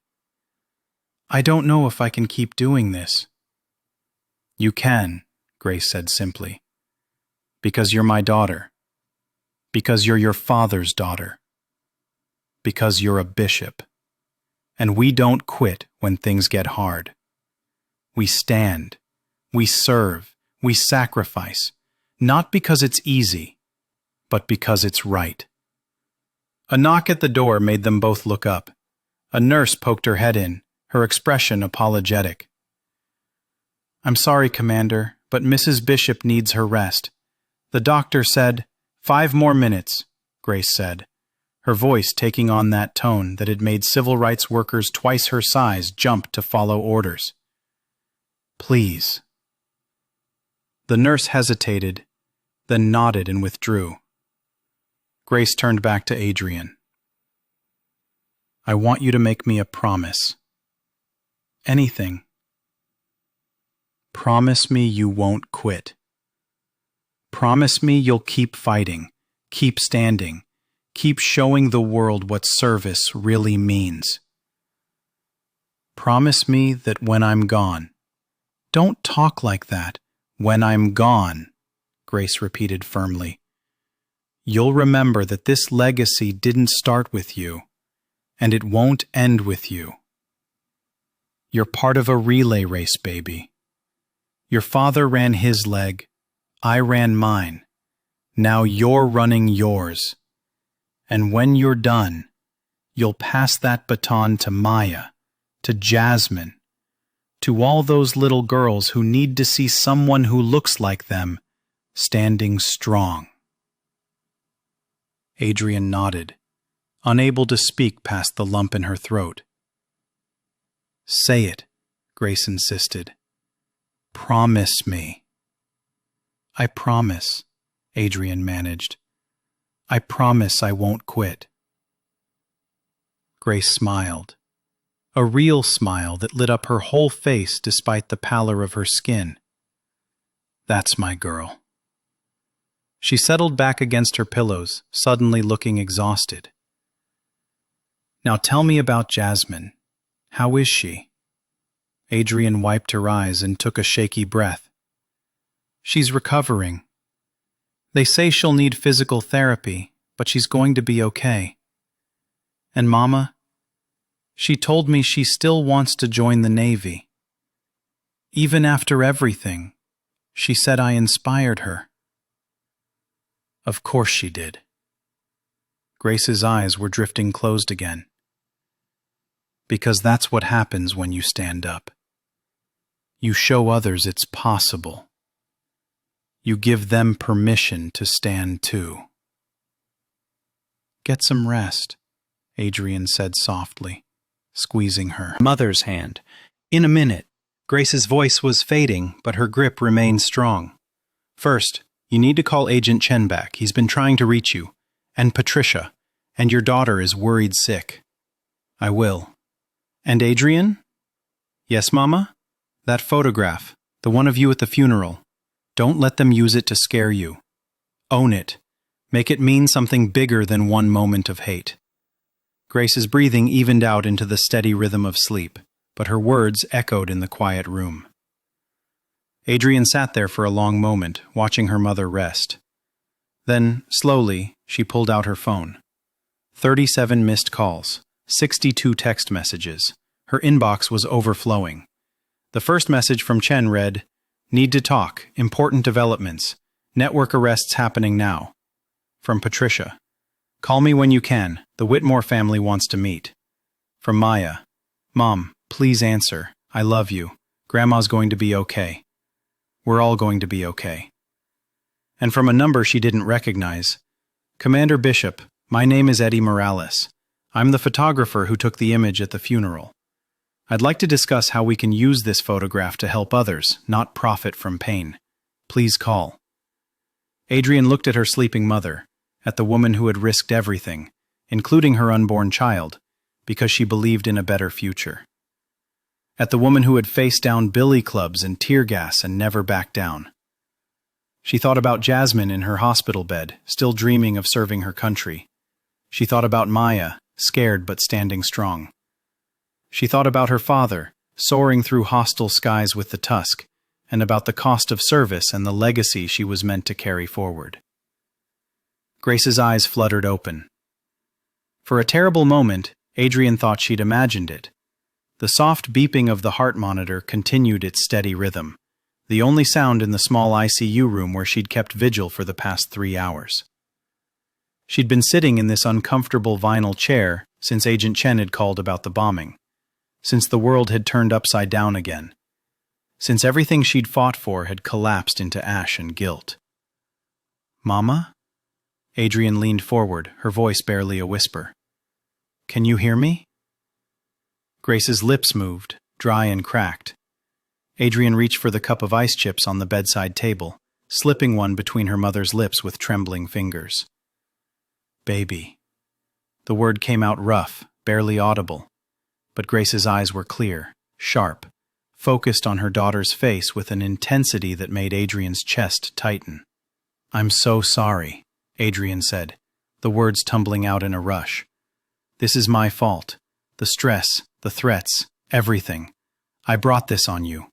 I should have stayed quiet. I should have—" "Stop." Grace's hand moved, weak but determined, finding Adrian's wrist. Her grip was surprisingly firm.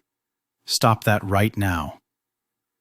Adrian swallowed hard, fighting the tears that had been building behind her eyes for days.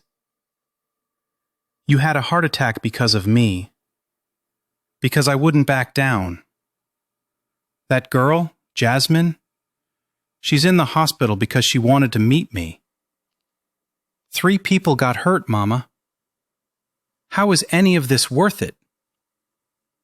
Grace's eyes closed for a moment, and Adrian's heart seized with fear. But then they opened again, and there was something in them Adrian had seen before.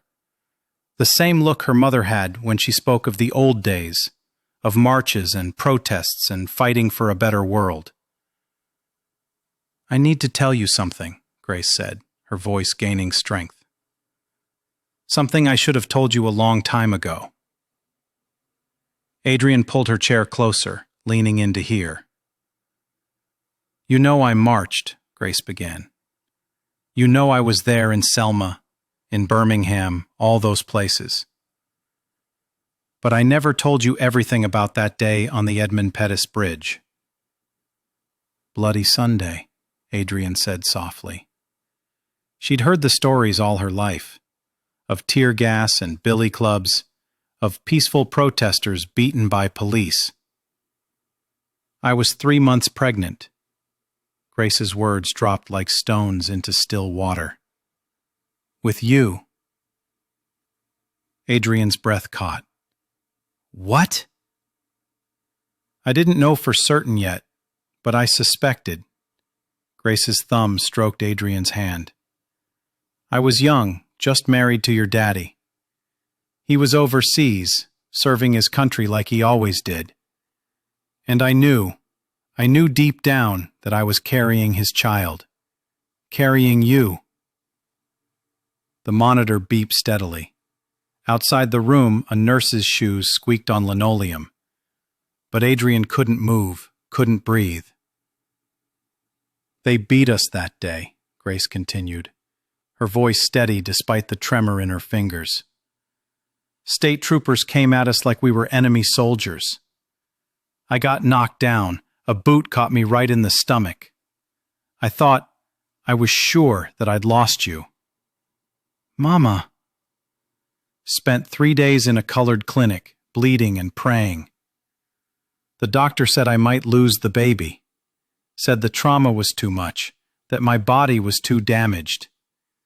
He told me to stay home, stay quiet, stop marching. Said if I didn't, I might never carry a child to term. Adrian felt hot tears spilling down her cheeks. But you kept going. I kept going. Grace's smile was small but fierce. Because I knew that if I stopped, if I let fear win, what kind of world would I be bringing my baby into? What kind of mother would I be if I taught my child to run when things got hard? You could have died. I could have, but we didn't. Grace's grip tightened. You were born healthy and strong. 8 pounds, 6 ounces of pure determination. And every time you struggled, every time you faced something hard, I remembered that day on that bridge. I remembered choosing to fight for you before you even took your first breath. Adrian pressed her mother's hand to her wet cheek. I'm so tired, Mama. I'm so scared. I know, baby. I know. Grace's free hand came up, weak but loving, to cup Adrian's face. But listen to me now. This heart attack, it's not your fault. This violence, this hatred, it's not your fault. You didn't put that bomb outside that community center. You didn't teach Derek Rollins to hate. You didn't create this ugliness. But if I'd just stayed quiet, then some other black woman in uniform would be their target. Some other family would be getting threats. And little Maya wouldn't have a mother who taught her to stand for something. Grace's voice grew stronger, more insistent. You think I marched so you could hide? You think your daddy flew missions over enemy territory so his daughter would be too afraid to serve her country? Adrian shook her head, unable to speak past the lump in her throat. Your father used to say something before every mission, Grace said softly. He'd tell me, Grace, service is the rent we pay for living on this earth. In some months the rent comes due. I remember, Adrian whispered. Well, baby, this is one of those months. The rent is high. The cost is real. Grace paused, gathering her strength. But you know what else I remember about marching? We never did it alone. We stood together. We held each other up. And when one of us fell, the rest kept moving forward until we could come back and carry them home. Adrian thought of Agent Chen, of Colonel Patricia, of all the messages flooding her phone, of Jasmine in her hospital bed still wanting to serve, of Maya, scared but refusing to quit school. If you stop now, Grace said, her voice gentle but unyielding, what little girl won't become a commander because she never saw you stand? What Jasmine won't survive her injuries because her hero gave up? What Maya won't learn that when things get hard, when evil shows up at your door, you don't surrender. You fight back smarter and stronger. I don't know if I can, Adrian admitted. You can. Because you're my daughter. Because you're your father's daughter. Grace's eyes shone with tears now, too. Because you're a United States Navy SEAL. And you don't leave anyone behind. Not even yourself. The weight in Adrian's chest didn't lift entirely. But something shifted. The crushing guilt transformed into something harder, more focused. Not absence of pain, but purpose despite it. This isn't just your fight anymore, Grace continued. It's bigger than you now. That photograph of you standing strong while that man pointed a gun at your head, it gave millions of people hope. And yes, it made you a target. But baby, the best of us have always been targets. The question isn't whether you'll get hurt. The question is what you're going to build with the time you've got. Adrian thought of the Whitmore Center plans on her desk, of the coalition forming around her, of Agent Chen's arrests, of Patricia's fierce advocacy, of all the people standing up because she'd stood first. I'm afraid, Adrian said quietly. Good. Grace managed a wider smile. Fear means you understand the stakes. But don't let it make your decisions for you. Let love do that. Let purpose do that. Let the legacy of everyone who fought before you do that. What if someone else gets hurt? What if someone else gets saved? Grace countered. What if that Whitmore Center you're planning trains the next generation of leaders? What if your standing up today means Maya's children grow up in a better world? What if, baby? What if? Adrian closed her eyes, feeling the weight of her mother's hand, hearing her father's voice in her memory, seeing the faces of everyone counting on her to keep going. The fear didn't disappear. The pain of what had happened didn't vanish. But beneath it all, she felt something else stirring. The same stubborn determination that had carried her through buds, through deployments, through 26 years of proving herself again and again. I promised you I'd be careful, Adrian said finally. And I'm holding you to that, Grace replied. But careful doesn't mean silent. Careful doesn't mean invisible. Your father didn't fly careful missions. I didn't march carefully. We did what needed doing and trusted God with the rest. Adrian nodded slowly, feeling something settle in her bones. A decision. A recommitment. You rest now, she said, kissing her mother's forehead. I've got work to do. That's my girl. Grace's eyes drifted closed, exhausted but peaceful. Go change the world.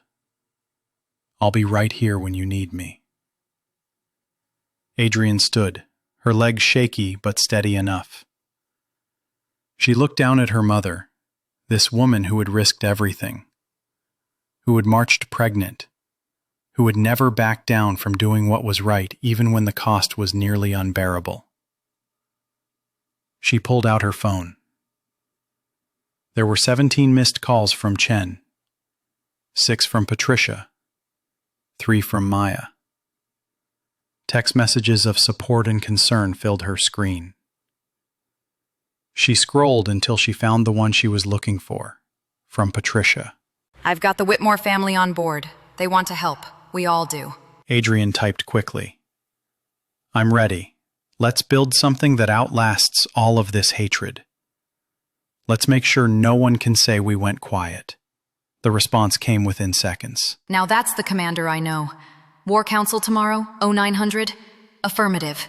Adrian replied. She looked back at Grace one more time. The monitor beeped its steady reassurance. Her mother's breathing was even, peaceful. She was going to be okay. They were all going to be okay. Because Bishop women didn't quit. They didn't run.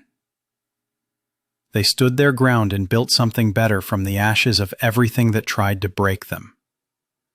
Adrian left the room with a steadying breath and walked into the corridor, ready to get to work.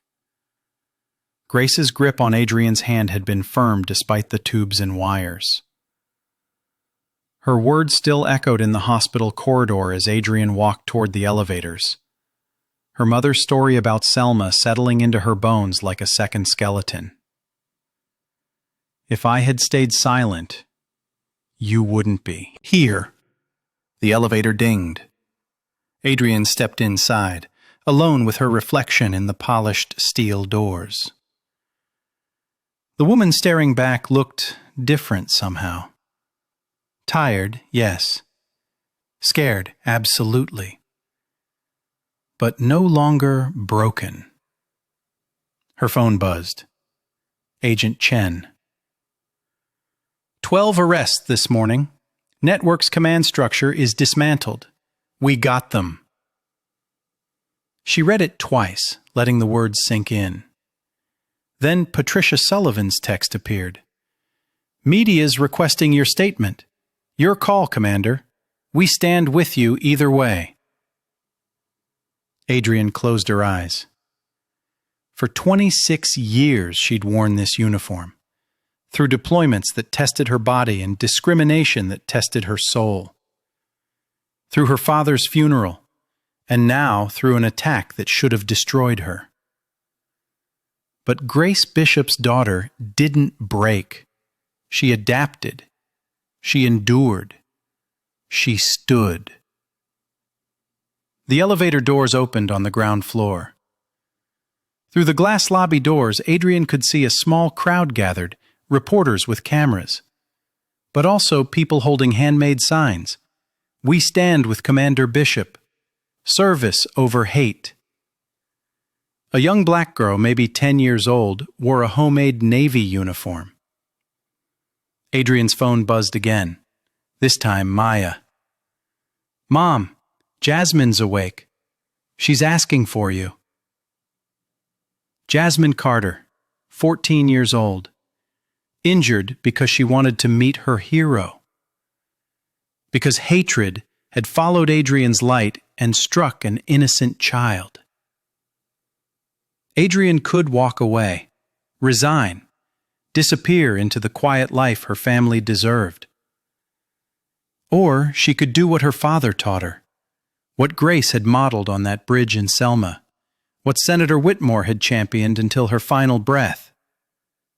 She could serve. Jasmine's hospital room was on the 4th floor, pediatric wing. Adrian signed in at the nurse's station, her uniform drawing respectful nods. A plainclothes FBI agent stationed outside Jasmine's door gave her a subtle thumbs up as she entered.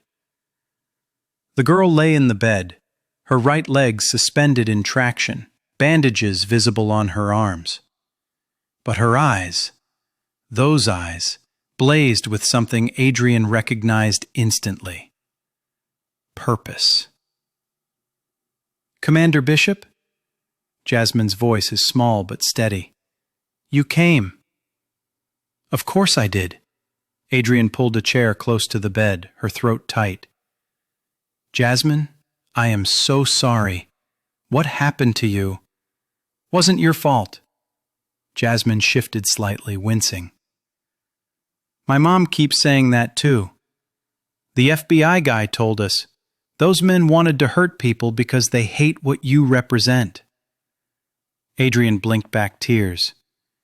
This child, this brave child, was comforting her. How are you feeling? Doctors say I'll walk fine. Might need physical therapy. Jasmine paused, her gaze direct and unflinching.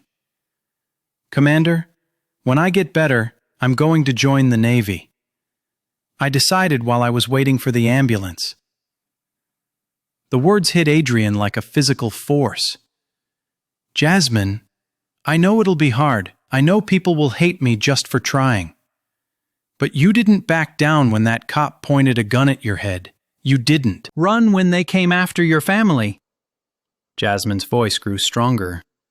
If you can stand there and not even blink, I can handle anything they throw at me. Adrian reached for Jasmine's hand, squeezing gently. You're one of the bravest people I've ever met. I learned from the best. Jasmine smiled, a little wobbly. Are you going to keep fighting? My mom's worried you'll quit because of what happened to me. The question hung in the air. Adrian thought of Grace in her ICU bed. Of Maya, traumatized but standing tall. Of her father's photograph on her dresser, his Tuskegee Airman uniform pressed and perfect. Of this girl, 14 years old, who'd been bombed for having a hero, and still refused to let hatred win. Yes, Adrian said quietly. I'm going to keep fighting. Not just for me. For you. For every kid who needs to see that service and courage matter more than the color of your skin. Jasmine's smile grew wider. Good. Because I'm going to need someone to write me a recommendation letter in a few years. Adrian laughed, the sound surprising her. You've got it, sailor. Agent Chen met her in the hospital cafeteria an hour later. He slid a folder across the table, his expression cautiously optimistic. 12 arrests. We coordinated with state and federal agencies across 7 jurisdictions. Hit them simultaneously at 0600. He opened the folder.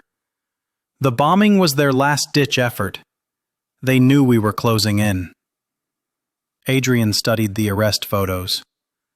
Men in their 40s and 50s, some in law enforcement uniforms, others in civilian clothes. Faces hardened by hate. Rollins's appeals? Denied. Every single one. The evidence is airtight, and the judge's ruling was unambiguous. Chen leaned back. Commander, we broke them. The preservers are done as an organized network. But not done. Adrian met his eyes. There are others out there. There always will be. True, Chen nodded slowly. Which is why what you do next matters. These arrests send a message, but you send something more powerful. What's that? Hope. Chen's voice was quiet. You show people that standing up works. That dignity under fire isn't weakness. That we can build something better. Adrian closed the folder.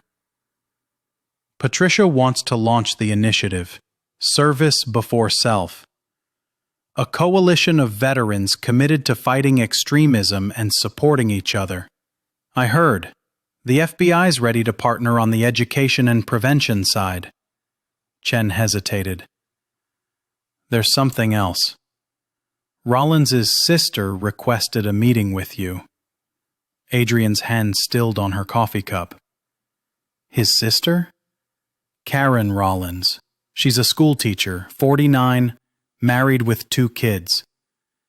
She sent a letter through her attorney. He pulled an envelope from his briefcase. She wants to apologize. Says she was raised in the same environment but chose differently. Wants to help with anti-extremism education. Adrian stared at the envelope. Is this some kind of trick? We vetted her thoroughly. She's genuine, horrified by her brother's actions. But it's your call whether to meet her. Adrian took the envelope. Inside, a handwritten letter on simple notebook paper. Commander Bishop, I don't have the right to ask anything of you. My brother tried to kill you. He terrorized your family. He represents everything I've spent my adult life trying to escape. We grew up in the same house. heard the same hateful words. But I got out. I went to college. I learned that everything our father taught us was a lie built on fear. Derek chose to stay in that hate. I chose to leave. I can't undo what he did, but I can tell the truth about how extremism destroys families, how it can be unlearned. If that helps even one person break the cycle, maybe something good can come from this horror. I understand if you never want to see me, but if you'll let me, I want to serve the truth. Karen Rollins. Adrian read it twice. Then she folded it carefully and looked at Chen. Set it up. Neutral location. FBI present. You're sure? No. Adrian stood, gathering her things.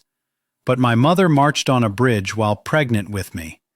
My father flew missions where people wanted him dead just for his skin.